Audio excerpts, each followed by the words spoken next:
اب انقلاب ہے، اب فزیکلی آنا پڑے گا، آگے فزیکلی نکلنا پڑے گا، گنتی میں آنا پڑے گا کھڑا ہو کر۔ کوئی بزدل ہے پیچھے کھڑا ہو جائے، بہت سے بھائی ہیں سوائے وکٹمائزیشن کے۔ تو جب اپنی مرضی کے بندے آپ بٹھائیں گے اور مرضی کے بندوں سے آپ فیصلے کرائیں گے، مرضی کے بندوں کو آپ اختیار دیں گے، تو کبھی بھی وہ ادارے آگے نہیں بڑھ سکتے۔ اور اس کا ثبوت یہ ہے اور حال یہ ہے کہ آج پاکستان جہاں پہ کھڑا ہے کہ قرضوں میں ہم ڈوب چکے ہیں۔ آپ جس ادارے میں، جس سیکٹر میں دیکھیں، پاکستان نیچے جا رہا ہے غلط پالیسیوں کی وجہ سے، اور ایسے غلط اس طرح کے جو ترمیمیں کی گئی ہیں غیر آئینی طریقے سے، ان سے اس 25 کروڑ عوام کو تو فائدہ نہیں ہو رہا، چند اشرافیہ فائدہ اٹھا رہے ہیں۔ اور یہ جو ترمیم کی گئی ہے، یہ غیر آئینی ترمیم، یہ بھی چند اشرافیہ کو صرف ان کو oblige کرنے کے لیے کی گئی ہے، اور ان کے نیچے عدلیہ کو لا کر عدلیہ کو بھی آزاد کا لفظ ختم کر کے محکوم بنا دیا گیا ہے۔ انشاءاللہ یہ ترامیم کوئی سمجھتا ہے اگر کہ غیر آئینی کر کے ایسا ہی رہے گا، ایسا نہیں ہے۔ انشاءاللہ ہم بھرپور طریقے سے انشاءاللہ پہلے تو یہ مینڈیٹ واپس لیں گے، اور اس کے علاوہ جب بھی ہم انشاءاللہ عوام مینڈیٹ دے گی اور ہم آئیں گے، ایسی ترامیم کو ہم نہیں مانتے، ہم ان کو مسترد کریں گے، ختم کریں گے، وہ ترامیم لائیں گے، ہم وہ ترامیم لائیں گے کہ جن ترامیم سے اس قوم کو فائدہ ہو، اس ملک کی عوام کو فائدہ ہو، اداروں کی مضبوطی ہو، بجائے اداروں کو کمزور کرنے کے، اپنے نیچے لانے کے۔ ساتھ ساتھ جناب اسپیکر میں یہ بتانا چاہوں کہ ہماری ایک نظریے کی جنگ ہے۔ اس نظریے کی جنگ میں اگر کوئی یہ سمجھتا ہے کہ وہ زور سے، زبردستی سے، جبر سے ہمیں پیچھے ہٹا لے گا، تو کچھ لوگ تو کمزور ہوں گے۔ اور مجھے آج بربلا میں کہہ رہا ہوں کہ اللہ کا شکر ادا کرنا چاہیے کہ مشکل وقت آیا ہمارے اوپر، ہماری پارٹی کے اوپر، ہمیں پتہ چل گیا کہ کون کیا تھا، ہمیں پتہ چل گیا کہ کون زمین فروش تھا، کون غدار تھا، کون بزدل تھا، اور کون وہ لوگ تھے کہ جو نظریے کے لیے کھڑے ہیں اور انشاءاللہ کھڑے رہیں گے۔ جن لوگوں نے ووٹ دیا، یا جن لوگوں نے ووٹ تو نہیں دیا لیکن عمران خان کی پیٹھ پہ چھرا گھونپنے کے لیے اس صف میں کھڑے ہوئے، انشاءاللہ آج رات تک ان سب کے نام آ جائیں گے، اور ہم کسی ایسے بندے کو نہیں چھوڑیں گے۔ اس پارٹی میں کسی ایسے بندے کی گنجائش نہیں ہے کہ جو نظریے سے ہٹ کر کوئی بہانہ بنائے، زمین فروشی پیسوں پہ کرے یا بزدلی سے کرے۔ بات ایک ہی ہے، ہمارے لیے برابر ہے یہ چیز، چاہے بزدلی سے وہ غداری کرے، چاہے وہ بک کے غداری کرے۔ غدار غدار ہے، تاریخ میں غدار کو غدار ہی کہا جاتا ہے۔ یہ جسٹیفیکیشن نہیں ہے کہ میری کوئی مجبوری تھی۔ جو کہتا ہے کہ مجبوری تھی، استعفیٰ دے دیتا، استعفیٰ دے دیتا نا، استعفیٰ کیوں نہیں دیا؟ ذاتی مفاد کے لیے جو لوگ اس عوام کو دھوکہ دے کر عمران خان کے نام پہ ووٹ لے کر، جو لوگ ذاتی مفاد کے لیے جنہوں نے اپنی وفاداریاں بدلی ہیں، انشاءاللہ قوم تو ان سے حساب لے گی ہی لے گی، ہم بھی حساب لیں گے ضرور۔ ہم ایسے چھوڑیں گے نہیں ان کو۔ تو کسی کا یہ خیال ہے کہ بڑے آرام سے ہضم کر لے گا، انشاءاللہ اتنے آرام سے ہضم نہیں ہوگی۔ اور یہ جو جتنے ادارے ہیں جو فیصلہ ساز ہیں، اس وقت میں سب کو یہ پیغام دے رہا ہوں، بربلا یہ پیغام دے رہا ہوں کہ آپ جواب دہ ہیں ان چیزوں کا۔ ایسا نہیں ہو سکتا کہ آپ اس ملک میں جو بھی کریں آپ سے کوئی پوچھنے والا نہیں ہوگا، اور ایسا بھی نہیں ہو سکتا کہ آپ یہ سمجھیں کہ آپ سے کوئی سوال نہیں کرے گا، اور ایسا بھی نہیں ہو سکتا کہ آپ ہر ایک کا منہ بند کر لیں گے۔ ایسا نہیں ہے، ہر چیز کا ایک وقت مقرر ہے۔ انشاءاللہ ہماری یہ تحریک جاری ہے۔ اس وقت بھی ہمارا لیڈر عمران خان بے گناہ جیل میں ہے۔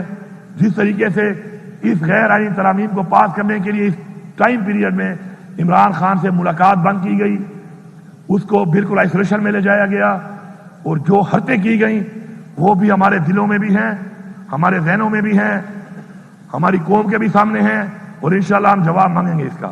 اسی طرح بہت بڑی بڑی ہم نے تقریریں سنی یہاں پہ کہ جی مائیں اور بہنیں سانجھی ہوتی ہیں، بڑے بڑے دعوے دار ہم نے دیکھے، جمہوریت کے چیمپئن، لیکن جب ہماری طرف بات آتی ہے، عمران خان کی بہنوں کی بات آتی ہے، تو ایک بھی اپنے منہ سے ایک لفظ نہیں نکال رہا۔ یہ دوہرا معیار عوام کے سامنے آ چکا ہے۔ اس وقت بھی ہمارے 2 پارلیمنٹیرین پروڈکشن آرڈر کے باوجود، ایک تو بے گناہ ہے، قید کیا ہوا ہے، پروڈکشن آرڈر کے باوجود آج اجلاس میں موجود نہیں ہے۔ آخر کس بنیاد پر ہمارا ایک کیبنٹ ممبر لیاقت خان اور ایک انور زیب خان ہمارا پارلیمنٹیرین پروڈکشن آرڈر کے باوجود نہیں آ رہا اس اجلاس پہ؟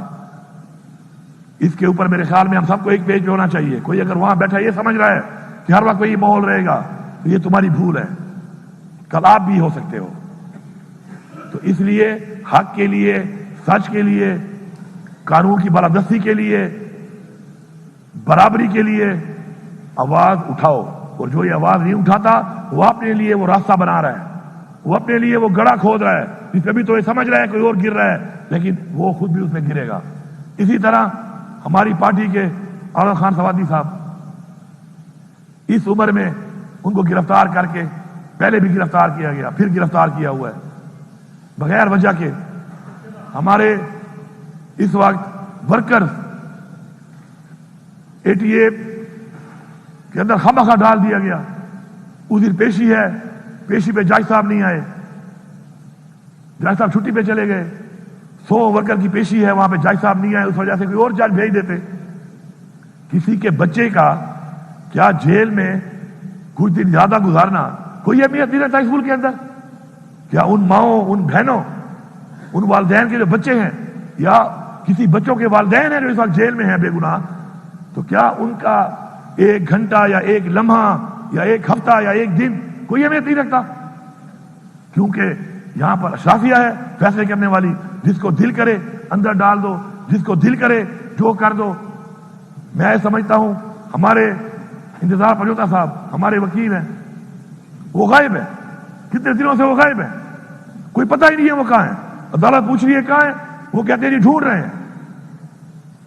میں تو حیران ہوں، آئی جی پنجاب صاحب آپ کے پی ہاؤس میں تو بڑے دھڑے سے ریجا کے ساتھ تو پولیس صاحب گھس جاتے ہیں، ادھر بندہ آپ کہہ رہے ہیں غائب ہے، یہ آپ کی پرفارمنس ہے؟ استعفیٰ دو، گھر جاؤ، نہیں کر سکتے ہو تو گھر جاؤ۔ ڈاکہ مارنے کے لیے، گاڑیاں لوٹنے کے لیے، سامان لوٹنے کے لیے اس وقت تو آپ بڑے تیزیاں دکھاتے ہیں، اور یہاں پہ آپ کہہ رہے ہیں جی ہم ڈھونڈ رہے ہیں، پتہ نہیں چل رہا۔ اگر تمہارا بیٹا ہوتا، یہ تمہارا بھائی ہوتا تو پھر اسے پتہ چل جاتا، اور کل تمہارا بیٹا بھی ہو سکتا ہے، کل یہ تمہارا بھائی بھی ہو سکتا ہے۔ میں سب کو یہ پیغام دے رہا ہوں، چاہے سیاسی پارٹیاں ہیں، چاہے کسی ادارے کے کوئی بھی لوگ ہیں، یہ جو آپ فیملیوں کی طرف اس طریقے سے آپ جو یہ رسم اور رواج قائم کر رہے ہیں، یہ اپنے گھر کی طرف راستہ دے رہے ہیں آپ لوگوں کو۔ خدا را یہ غلط رسم ہے، غلط رواج ہے، اجتناب کیا جائے اس سے۔ یہ وہ راستہ ہے جو آپ دکھا رہے ہیں اپنے گھر کا، یہ راستہ آپ کے گھر کو بھی جاتا ہے، یہ راستہ آپ کے بھائی کی طرف بھی جاتا ہے، آپ کی فیملی کی طرف بھی جاتا ہے، آپ کے بچوں کی طرف بھی جاتا ہے، آپ کی طرف بھی جاتا ہے۔ لیکن مجھے سمجھ نہیں آ رہی کہ اس ملک میں کس سوچ کے ساتھ اس ملک کو چلایا جا رہا ہے، کس سوچ کے حامل ہیں یہ لوگ، اور کس سوچ سے یہ سمجھ رہے ہیں کہ ہم تو اللہ معاف کرے وہ سمجھ رہے ہیں کہ ایسا ہی رہے گا ہمیشہ، یا یہ طاقت یا سب کچھ ان کے ہاتھ ایسے ہی رہے گا۔ اس ملک میں کوئی ایسا نہیں آ سکتا اوپر کہ جو ان سے پوچھے گا ان سے حساب لے گا، پھر جب حساب کی باری آتی ہے تو کوئی کان نس جاتا ہے، کوئی کان نس جاتا ہے، کوئی کان نس جاتا ہے۔ یہ ہماری تاریخ ہے، سب نسے ہوئے ہیں۔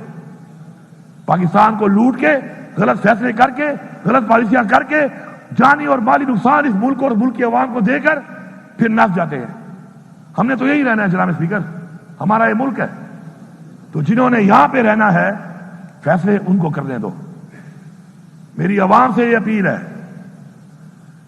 کہ یہ وقت آ گیا ہے، یہ وقت آ گیا ہے آج کہ آپ نے یہ فیصلہ کرنا ہے کہ جو چیزیں آپ نے دیکھی ہیں، آپ کے بچے اگر نہ دیکھیں، آپ چاہتے ہیں کہ وہ نہ دیکھیں، تو آپ کو اٹھنا پڑے گا، آپ کو نکلنا پڑے گا۔ فیس بک پہ بیٹھ کر پوسٹ کر کے مزید انقلاب نہیں آتے، اب انقلاب ہے، اب فزیکلی آنا پڑے گا، آگے فزیکلی نکلنا پڑے گا، گنتی میں آنا پڑے گا کھڑا ہو کر۔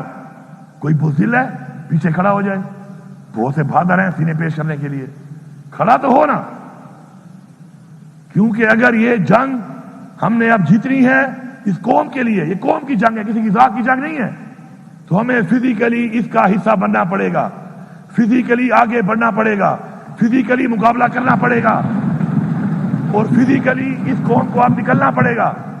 اور انشاءاللہ بہت جلد کوئی یہ سمجھتا ہے کہ ہم پیچھے ہٹ جائیں گے، یہ ان کی بھول ہے. ہم تیاری کر رہے ہیں، اب ایک اور تیاری کر رہے ہیں. ہم تیاری کر کے اب پھر آئیں گے. اس دفعہ مزید ایک اور سوچ کے ساتھ آئیں گے، مزید لوگوں کی سوچ ڈیولپ کر کے آئیں گے، مزید مضبوط ہو کے آئیں گے، تیار ہو کے آئیں گے. اور جب تک ہم اس قوم کی جنگ، حقیقی آزادی کی جنگ میں فتح حاصل نہیں کرتے، ہم